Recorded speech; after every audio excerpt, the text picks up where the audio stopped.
यदि आपने किसी भी बैंक या एनबीएफसी कंपनी से लोन लिया और कंटिन्यू अगर आप उसकी ईएमआई को भी पे नहीं कर पा रहे हैं तो बैंक या एनबीएफसी कंपनी वाले आपको बाई मेल या फोन कॉल करके बोलते हैं कि आप अपने लोन की पेमेंट कर दीजिए, नहीं तो हम आपके लोन को एनपीए में कन्वर्ट कर देंगे। और उसके बाद बहुत सारा प्रोसीजर स्टार्ट हो जाता है। तो क्यों आखिर बैंक वाले धमकी देते हैं कि लोन एनपीए में कर देंगे, और अगर क्या होगा अगर हमारा अमाउंट लोन का जितना भी है अगर एनपीए में कन्वर्ट हो जाता है तो बैंक या एनबीएफसी कंपनी वाले कौन कौन से स्टेप ले सकते हैं, या पुलिस कार्रवाई हो सकती है नहीं हो सकती, और बैंक वाले आगे क्या कर सकते हैं। नमस्कार दोस्तों, मेरा नाम है विक्रम, आप देख रहे हैं मनी सॉल्यूशन। हम आज की इस वीडियो में पूरा क्लियर करेंगे कि हम अपने लोन अमाउंट को एनपीए में जाने से कैसे रोक सकते हैं, और बैंक या एनबीएफसी कंपनी वाले अगर आपका लोन एनपीए में कन्वर्ट हो जाता है तो क्या कर सकते हैं। और सुप्रीम कोर्ट ने जो एनपीए के ऊपर अभी इंटरिम ऑर्डर लगा रखा है उस ऑर्डर का अभी क्या हुआ, एक एक बारीकी से चीजें क्लियर करेंगे। तो चलिए दोस्तों, आज कुछ नया सीखते हैं।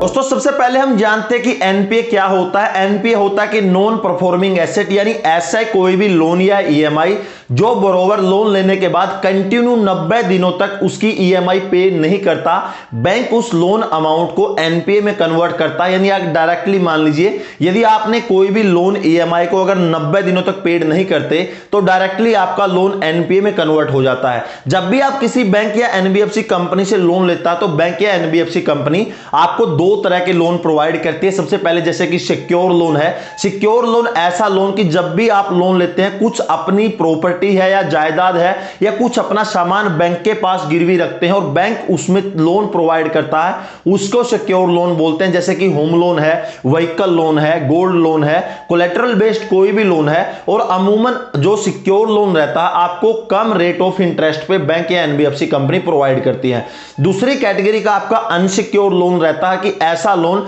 जो बैंक या एनबीएफसी कंपनी डायरेक्टली आपको प्रोवाइड कर देती है और उस लोन के अंदर आपको कोई भी कोलेटरल है या कोई भी जमीन जायदाद बैंक के पास गिरवी नहीं रखनी पड़ती। जैसे आपका पर्सनल लोन है, एजुकेशन लोन है, क्रेडिट कार्ड है, कंज्यूमर ड्यूरेबल लोन है, मुद्रा लोन है, एमएसएमई लोन है, या कोई भी जो आप लोन प्रोवाइडर एप्लीकेशन के थ्रू लोन लेते हैं। तो अगर ये दोनों जो लोन कैटेगरी है, सिक्योर लोन, अनसिक्योर लोन, जब दोनों कैटेगरी एनपीए में जाती हैं तो दोनों कैटेगरी के लिए अलग अलग प्रोसीजर है कि बैंक आपके ऊपर क्या क्या एक्शन कर सकता है यदि आप अपने लोन ईएमआई को पेमेंट नहीं करते हैं। सबसे पहले इधर हम सिक्योर लोन को क्लियर करेंगे कि आपका कोई होम लोन है या फिर आपका जैसे गोल्ड लोन, व्हीकल लोन है। अगर आपने उस कैटेगरी का कोई भी लोन ले रखा है और वो लोन अगर एनपीए में कन्वर्ट होता है तो बैंक या एनबीएफसी कंपनी क्या कर सकती है। यदि आपका कोई भी सिक्योर लोन है और आप उसको 90 दिनों तक पेमेंट नहीं करते तो आपका loan directly NPA categorize bank द्वारा कर दिया जाता है कि ये लोन है,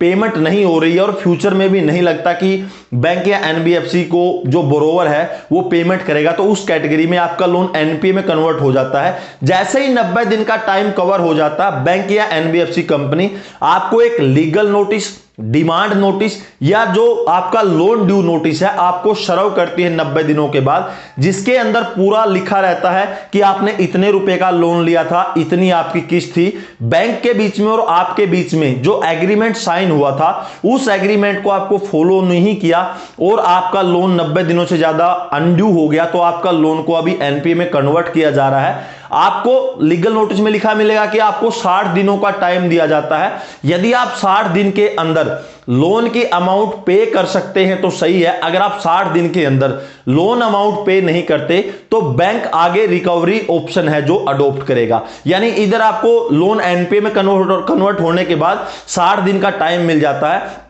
अगर आप उस 60 दिन के अंदर लोन के अमाउंट को पे कर देते हैं तो इधर जो पूरा सिस्टम है वो फिनिश हो जाता है, आगे प्रोसीडिंग नहीं होती। लेकिन अगर उस 60 दिन के अंदर भी आप लोन अमाउंट को पेड नहीं करते तो उस 60 दिन के बाद बैंक आपको फिर एक नोटिस सर्व करता है। उस नोटिस में लिखा रहता है कि हमने आपको 60 दिन का टाइम दिया था, आपने लोन अमाउंट को पेड नहीं किया और हम आगे अभी रिकवरी ऑप्शन अडॉप्ट कर रहे हैं, जिसके अंदर जिस भी कोलेटरल पर आपने लोन लिया, अगर मान के चलिए आपका होम लोन लोन है या फिर आपका व्हीकल लोन है, उसके ऊपर आपने लोन ले रखा है, तो उसमें जो आपको नोटिस मिलेगा उसमें मिलेगा कि आपने इतने रुपए का होम लोन लिया है और आपने अभी पेड नहीं किया। इस होम लोन को, जो आपके घर के ऊपर आपने लोन लिया है, इसको हम ऑक्शन करने जा रहे हैं। 1 महीने का टाइम उसमें भी रहता है, यानी 1 महीने के अंदर अगर आप लोन अमाउंट पेड कर देते हैं तो ठीक है, अगर उधर भी आप लोन अमाउंट पेड नहीं करते हैं तो उसके बाद आपका जिस भी कोलेटरल पर आपने लोन लिया, जैसे घर के ऊपर अगर आपने लोन लिया है, तो बैंक उसका 1 महीने बाद जो ऑक्शन की डेट है उस एग्रीमेंट के रहेगी कि आपका जो घर है इतना रुपया हमने ऑक्शन के लिए निर्धारित किया है, इस डेट को ऑक्शन होगा और आपका जो पूरा ऑप्शन का प्रोसीजर है, जगह और टाइम उस जो नोटिस आपको मिलेगा उसके अंदर रहेगा। अगर आप उस 1 महीने के अंदर भी मान के चलिए लोन की पेमेंट कर देते हैं तो ठीक है, नहीं तो बैंक द्वारा जो नोटिस दिया गया है उस नोटिस के डेट एंड टाइम पर और जो जगह सेलेक्ट की है, जो भी आपका होम लोन है, व्हीकल लोन है या फिर कोलेटरल बेस्ड कोई भी लोन है, उधर आपका जो भी प्रॉपर्टी है उसका ऑक्शन हो जाएगा, यानी नीलामी जिसको बोलते हैं, और वो जिस चीज पर आपने लोन लिया है वो बिक जाएगी। अगर जो बैंक ने आपकी प्रॉपर्टी को नीलाम किया है, अगर वो लोन अमाउंट आपने जो लोन लिया है और जो आपकी प्रॉपर्टी बिकी है, अगर वो लोन से ज्यादा अमाउंट में बिकी है, तो जितना रुपया लोन अमाउंट से ज्यादा होगा बचा हुआ पैसा बैंक आपको दे देगा। अगर वो लोन अमाउंट आपका जो प्रॉपर्टी बिका अगर उससे कम होगा तो जितना पैसा बकाया रहता है बैंक उसको दोबारा से रिकवरी ऑप्शन अडॉप्ट करेगा। तो दोस्तों ये पहली कंडीशन रहती है। दूसरी कंडीशन में क्या रहती है कि बैंक सोचता है कि इसकी प्रॉपर्टी को ऑक्शन नहीं करना है, तो दूसरा ऑप्शन बैंक आपको रिस्ट्रक्चरिंग का भी दे सकता है। जैसे बहुत सारे होम लोन के केस में होता है कि बैंक की अगर आप लोन ईएमआई पेमेंट नहीं कर पा रहे हैं तो बैंक आपको बोलता है कि ठीक है, आपका जो इंटरेस्ट है सिर्फ इंटरेस्ट पे कर दीजिए अगले 1 या 2 साल तक, उसके बाद आप लोन की ईएमआई स्टार्ट कर दीजिए। अगर ये बैंक भी ऑप्शन अडॉप्ट नहीं करता तो बैंक जो डेफरेंस ऑफ पेमेंट का भी ऑप्शन लेता है, जिसको हम मोरेटोरियम बोलते हैं। जितने भी सिक्योर लोन है लगभग 50% से ज्यादा जो बैंक है एडिशनल मोरेटोरियम प्रोवाइड कर देते हैं सिक्योर लोन के अंदर कि ठीक है आप अपने लोन की अमाउंट पेड कर दीजिए। तो दोस्तों ये कैटेगरी रहती है सिक्योर लोन की। अगर आपका सिक्योर लोन एनपीए के अंदर कन्वर्ट हो जाता है, लेकिन बहुत सारे लोगों के डाउट है क्या पुलिस अरेस्ट कर सकती है? अगर आपका किसी भी तरह का लोन क्यों ना हो, कोई भी पुलिस एक्शन नहीं होगा। ये जितने भी केस रहते हैं पूरे सिविल केसेस रहते हैं, क्रिमिनल केस नहीं रहते। तो आपका किसी भी तरह का लोन क्यों ना हो, कोई भी पुलिस आपको गिरफ्तार नहीं कर सकती। दोस्तों अब हम दूसरे कैटेगरी के लोन की बात करते हैं। यदि आपका कोई भी अनसिक्योर्ड लोन है, जैसे कि आपका पर्सनल लोन है या आपका क्रेडिट कार्ड की आउटस्टैंडिंग है या फिर आपका एजुकेशन लोन है, मुद्रा लोन है, एमएसएमई लोन है, या कोई भी आपने लोन प्रोवाइडर एप्लीकेशन से अगर लोन लिया है, अगर इस कैटेगरी के लोन एनपीए में कन्वर्ट हो जाते हैं, यानी अगर आप उनको 90 दिनों तक कोई भी पेमेंट नहीं करते, अगर वो लोन एनपीए में कन्वर्ट हो जाते हैं, तो इसका जो रिकवरी प्रोसीजर है, यानी बैंक या एनबीएफसी कंपनी क्या क्या एक्शन ले सकती है, यह सिक्योर लोन से थोड़ा सा अलग है। अगर आपका कोई भी अनसिक्योर लोन अगर एनपीए में कन्वर्ट हो जाता तो बैंक या एनबीएफसी कंपनी इधर आपको 8 ऑप्शन प्रोवाइड करती है, जिनमें सबसे पहले सेटलमेंट का ऑप्शन होता है। उसके बाद आपका जो अनसिक्योर्ड लोन है, अगर बैंक चाहे और आप चाहें तो अनसिक्योर्ड लोन को आप सिक्योर्ड लोन में कन्वर्ट कर सकते हैं। उसके बाद डेफरिंग ऑफ द पेमेंट है, उसके बाद आर्बिट्रेशन प्रोसीजर है, राइट ऑफ का भी इधर लोन का ऑप्शन मिलता है, रिस्ट्रक्चरिंग ऑफ लोन है। उसके बाद जो सेक्शन 138 है निगोशिएबल इंस्ट्रूमेंट एक्ट, उसके अंदर भी एक्शन हो सकता है। उसके बाद जो फाइनली कोर्ट का दरवाजा भी बैंक खटखटा सकता है। और इधर में जो 8 ऑप्शन है एक एक को आपके सामने इलेबोरेट करके समझाऊंगा कि ताकि आपके मन में कोई डाउट ना रहे कि अगर आपका कोई अनसिक्योर्ड लोन है और वो एनपीए में कन्वर्ट हो जाता है तो बहुत बैंक और एनबीएफसी कंपनी आपको डराती है कि हम ये कर देंगे वो कर देंगे। इधर भी मैं आपको डायरेक्टली क्लियर कर देता हूं, इन 8 केस में से सिर्फ एक केस को छोड़कर अगर ये सभी 7 केस आपके साथ होते हैं तो कोई भी बैंक या एनबीएफसी कंपनी चाहे आपका कितने रुपए का अमाउंट क्यों ना हो, कोई भी पुलिस आपको अरेस्ट नहीं कर सकती और क्रिमिनल चार्ज आपके ऊपर नहीं लगा सकती। सबसे पहले बैंक या एनबीएफसी कंपनी अगर आपका अनसिक्योर्ड लोन एनपीए में कन्वर्ट होता है तो आपको सेटलमेंट का ऑप्शन प्रोवाइड किया जाता है। सेटलमेंट का ऑप्शन मैक्सिमम क्रेडिट कार्ड के केस में होता है। यदि आपका कोई क्रेडिट कार्ड की आउटस्टैंडिंग है और अगर आप उसको पे नहीं कर रहे हैं तो जितने भी क्रेडिट कार्ड जो ऑथोराइज्ड बैंक है वो आपको ऑप्शन प्रोवाइड करते हैं कि आप सेटलमेंट कर लीजिए। सेटलमेंट का मतलब क्या है कि आपका कोई 1 लाख रुपए की आउटस्टैंडिंग अमाउंट थी क्रेडिट कार्ड की, और अभी आप उसको पे नहीं कर रहे और वो आउटस्टैंडिंग अमाउंट 1 लाख से बढ़ बढ़कर ब्याज लग लग कर, क्योंकि क्रेडिट कार्ड के ऊपर इंटरेस्ट भी बहुत ज्यादा लगता है, मान के चलिए वो 1.5 लाख रुपए पहुंच गई और क्रेडिट कार्ड को भी लग गया कि अभी ये पे करने वाला नहीं है, तो दोनों के बीच में एक मतलब सेटलमेंट होती है आपस में कि आप बोल रहे हो कि मैं 1 लाख पे नहीं कर सकता, सिर्फ 60,000 पे कर सकता हूं, और क्रेडिट कार्ड वाले बोल रहे हैं कि नहीं आप 60,000 नहीं आप 80,000 पे कर दीजिए, आपका लोन खत्म हो जाएगा, क्रेडिट कार्ड की आउटस्टैंडिंग खत्म हो जाएगी। तो उस केस में 80,000 फिक्स हो जाता है। जो क्रेडिट कार्ड वाले आपकी जो क्रेडिट कार्ड की आउटस्टैंडिंग फिनिश कर देते हैं और जो क्रेडिट कार्ड के ऊपर जो बहुत सारे चार्जेज हैं वो भी हटा देते हैं और आप उतनी अमाउंट पेड कर देते हैं, तो एक सेटलमेंट हो जाता है। लेकिन अगर आप किसी भी क्रेडिट कार्ड कंपनी से अगर आप लोन से सेटलमेंट करते हैं तो इसमें जो आपका सिबिल है, सिबिल स्कोर पर भयंकर प्रभाव पड़ता है और आपका सिबिल स्कोर नीचे आ जाता है। तो मैं तो यही राय दूंगा कि कभी भी सेटलमेंट मत कीजिए। नेक्स्ट ऑप्शन बैंक आपको प्रोवाइड कर देते हैं कि अगर कोई जैसे आपका अनसिक्योर लोन है, बैंक वाले बोलते हैं कि आपका इस अनसिक्योर लोन को आप सिक्योर में कन्वर्ट कर लीजिए। जैसे वो बोल देंगे कि आपका 1 लाख रुपए का लोन है तो बोल देते हैं कि अगर आपके पास कुछ गोल्ड है तो बैंक को गिरवी रख दीजिए, या कोई व्हीकल है उसको गिरवी रख दीजिए, तो उसमें वो बोलेंगे कि हम आपको रिस्ट्रक्चरिंग प्रोवाइड कर देंगे। यानी अगर आप चाहें और बैंक वाले चाहें तो आपके अनसिक्योर्ड लोन को सिक्योर्ड में कन्वर्ट करवा सकते हो और जो एडिशनल बेनिफिट्स है आप बैंक से ले सकते हो। तीसरी कंडीशन दोस्तों आती है डेफरिंग द पेमेंट, यानी आप अपने बैंक को बोलते हैं कि अभी इस लॉकडाउन की वजह से मेरे पास पेमेंट नहीं है और अगर आप एनपीए में भी कन्वर्ट करना चाहो तो कर दो, मेरे ऊपर कोई फर्क नहीं पड़ रहा। तो बैंक एनबीएफसी कंपनी भी एनपीए करने से दोस्तों डरती है, क्योंकि एनपीए का बहुत बुरा प्रभाव बैंक या एनबीएफसी के ऊपर पड़ता है और उनकी जो क्रेडिट रेटिंग है वो बहुत नीचे आ जाती है, जैसे कि आपने यस बैंक के केस में देखा हुआ। तो इधर आपको डेफरिंग द पेमेंट का ऑप्शन प्रोवाइड कर देते हैं कि ठीक है आप अगले 4-5 महीने तक कोई पेमेंट मत कीजिए, जो इंटरेस्ट है सिर्फ इंटरेस्ट पे कर दीजिए, और अगर इंटरेस्ट भी नहीं पे कर रहे तो जिसको हम एडिशनल मोरेटोरियम बोल रहे हैं उस केस में भी अनसिक्योर्ड लोन में भी बैंक या एनबीएफसी कंपनी आपको प्रोवाइड कर देती है। नेक्स्ट ऑप्शन आता है आर्बिट्रेशन प्रोसेस का। आप लोगों को भी अगर आपने लोन ईएमआई की पेमेंट नहीं भरी है तो बहुत सारे लोगों के पास आप कमेंट कर सकते हैं, आर्बिट्रेशन का लेटर आ चुका होगा कि बैंक और एनबीएफसी कंपनी आपके अगेंस्ट आर्बिट्रेशन कर रही है। आर्बिट्रेशन को हिंदी में दोस्तों मध्यस्थता बोलते हैं। इसका सीधा सीधा मतलब है कि जब भी आपका लोन एनपीए में कन्वर्ट हो जाता है तो बैंक या एनबीएफसी कंपनी क्या करती है, आपके लोन के अगेंस्ट एक नोडल अधिकारी है उसकी नियुक्ति करती है, जो एक गैजेटेड रैंक का अधिकारी होता है। उसमें बैंक या एनबीएफसी कंपनी आपको बाई मेल या फिर आपको स्पीड पोस्ट या फिर आपको व्हाट्सएप या फिर फोन के ऊपर आपको इन्फॉर्म करती है कि आपने इतने दिन लोन अमाउंट नहीं भरा, लोन एनपीए की कैटेगरी के ऊपर जा रखा है,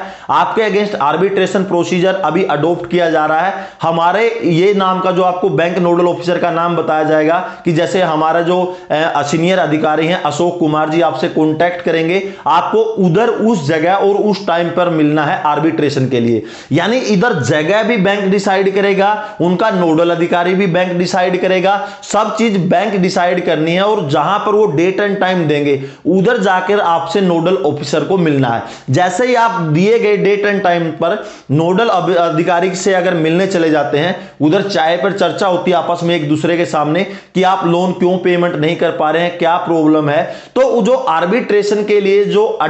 आर्बिट्रेशन के लिए जो अधिकारी नियुक्त किया जाता है वो उधर आपको बहुत सारे ऑप्शन प्रोवाइड कर सकता है कि आपने लोन नहीं भरा तो आप ये कर सकते हैं, वो कर सकते हैं। यानी जितनी भी कंडीशन है वो अलग अलग, आपको सेटलमेंट का ऑप्शन हो गया, रिस्ट्रक्चरिंग का हो गया, ये नोडल अधिकारी सब कुछ आपको समझाएगा। और अगर उधर बात बन जाती है कि लोन पेमेंट के लिए कि हाँ मैं लोन पेमेंट कर दूंगा, इस टाइम से स्टार्ट कर दूंगा, तो बात इधर फिनिश हो जाती है। लेकिन अगर आप उधर भी लोन पेमेंट नहीं कर पा रहे हैं, अगर आप किसी भी सरकारी या प्राइवेट कंपनी में काम करते हैं, जो आर्बिट्रेशन के लिए जो ऑफिसर है वो आपके डिपार्टमेंट को लेटर लिख सकता है कि इस बंदे ने इतना इतना लोन लिया था, वो लोन पे नहीं कर पा रहा, इसकी सैलरी आप लोग इस बैंक अकाउंट में डालते हैं, तो आपको डायरेक्टली रिक्वेस्ट की जाती है कि इसकी जो 50% सैलरी है वो इसको दी जाए और 50% सैलरी काटकर इस बैंक के लोन अमाउंट अकाउंट में डाली जाए। यानी इधर आर्बिट्रेशन के लिए जो ऑफिसर है वो आपकी सैलरी 50% काटने के लिए भी आपके जो कंपनी है या फिर जिस डिपार्टमेंट में आप काम करते हैं वो लिख सकता है। उसके बाद जो दोस्तों नेक्स्ट ऑप्शन रहता है राइट ऑफ का लोन। राइट ऑफ का लोन नाम सुनते ही बहुत सारे लोगों की आंखें खुल गई होंगी। राइट ऑफ का मतलब है कि अगर आप लोन को पेमेंट नहीं कर रहे हैं, लोन एनपीए में चला गया, तो बैंक या एनबीएफसी कंपनी आपके लोन को खत्म कर देती है। वो बोलती है कि ठीक है, अगर आप लोन पेमेंट नहीं कर पा रहे हो, हम जो कानूनी पचड़ा है उसमें भी नहीं फंसना चाहते। वो जैसे आपकी लोन की अमाउंट कम है, लोन की अमाउंट जो 1 करोड़ रुपए है वो भी राइट ऑफ हो सकती है, और लोन की अमाउंट 1000 रुपए भी राइट ऑफ नहीं हो सकती। यानी ये डिपेंड करता है कि बैंक या एनबीएफसी कंपनी ने जो आपको लोन दिया है वो उस लोन को छोटा मानते हैं और बड़ा मानते हैं, किस तरह से उसको ट्रीट करते हैं, ये डिपेंड करता है कि राइट ऑफ बैंक करेगा या नहीं करेगा। लेकिन ये बहुत ही लास्ट केसेस में होता है जब बैंक आपके लोन को खत्म कर देता है। लेकिन अगर आप राइट ऑफ करवाते हैं तो आपको जिंदगी में कभी भी किसी भी बैंक या एनबीएफसी कंपनी से फ्यूचर में लोन नहीं मिलेगा,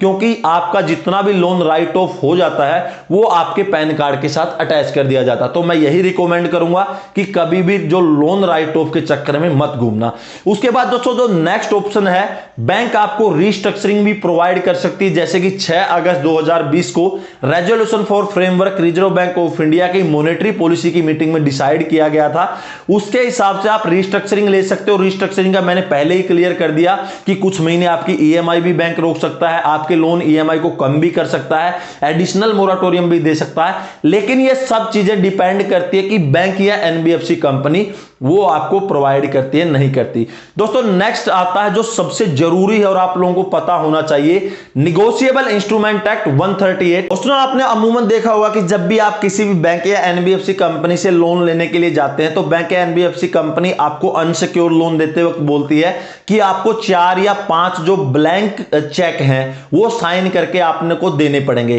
प्लीज कमेंट कीजिएगा कि कितने लोगों ने खाली चेकों के ऊपर साइन करके बैंक में लोन लेते वक्त दिए हैं। उनका एक मकसद रहता है कि जब भी आप लोन लेने जाते हो तो जो चेक आप साइन करके देते हो ब्लैंक चेक, उनका एक मकसद रहता है कोई भी बैंक या एनबीएफसी कंपनी ऐसे ही उन चेकों को नहीं लेती, क्योंकि इसका एक मेन रूल रहता है। जब भी आपका लोन एनपीए में कन्वर्ट हो जाता है तो जितने भी बैंक या एनबीएफसी कंपनी अगर उनको आपने ब्लैंक चेक दिया है वो उस चेक को निकालेगी, उसके बाद उसके अंदर अमाउंट फिल करेगी, और अमाउंट फिल करने के बाद जितने रुपया आपका आउटस्टैंडिंग बचा है वो सब फिल करने के बाद अपने ही बैंक में उसको क्लियरिंग के लिए लगा देगी। तो आपको पता है कि आपके अकाउंट में तो पैसे हैं नहीं, तो जैसे वो आपके चेक को क्लियरिंग के लिए लगाएगी वो चेक बाउंस हो जाता है, और अगर चेक बाउंस हो जाता है तो सीआरपीसी की धारा 138 निगोशिएबल इंस्ट्रूमेंट एक्ट, आपको बहुत सारे बैंकों के मेल आए होंगे कि आपका चेक बाउंस हो गया, हम सेक्शन 138 के तहत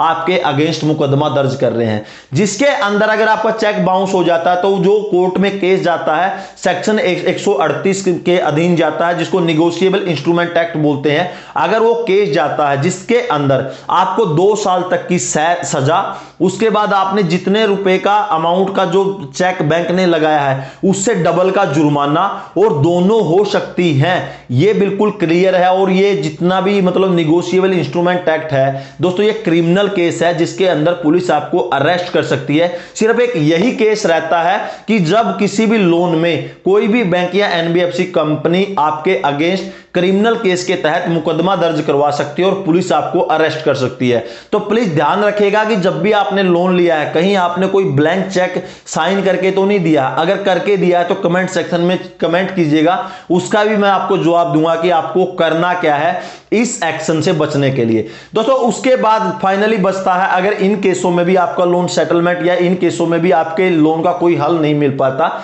तो बैंक या एनबीएफसी कंपनी फाइनली कोर्ट का दरवाजा खटखटाती है कि इस बंदे ने इतने रुपए का लोन लिया था, लोन अभी पेमेंट नहीं कर रहा। अगर लोन का बहुत बड़ा अमाउंट है, फाइनली लास्ट में मतलब 5% ही केस होते हैं जो कोर्ट का दरवाजा खटखटाया जाता है ये एनपीए होने पे। तो इस